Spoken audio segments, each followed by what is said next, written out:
My work generally deals with the relationship between literary journalists and their subjects, the characters they write about. And I have two sample texts I'm going to talk about here, but I think I'm only going to get to one, and if I don't hurry it up, I'm not going to get to it. So let's start. Of the host of features used to characterize the slippery genre we call literary journalism, none is probably more frequently invoked than accuracy.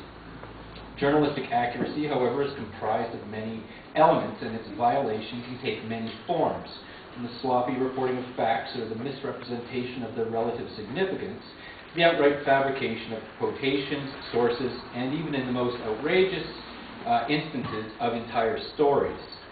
Although no type of inaccuracy is exclusive to either conventional or literary journalism, there is a tendency, I think, to associate certain types of error more readily with one genre than with the other.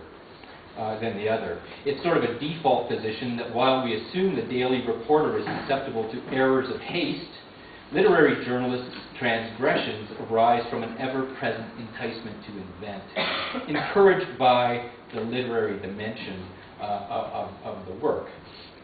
For the journalist, going literary bears within it always the subtle threat of possibly going too far. Indeed, in recent years, two of the most notorious cases of journalistic fabrication have been attributed, at least in part, to the decision by their writers to go literary.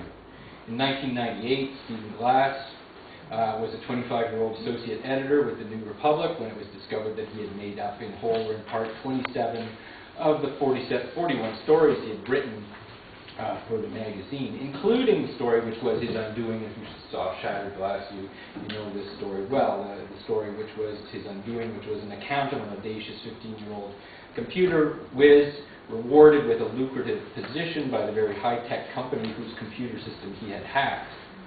Shortly after Glass's deceptions were exposed, Slate columnist Jack Schaefer observed, "Some of his better pieces read like textbook examples of new journalism, fusing the world of fact with the literary power of narrative."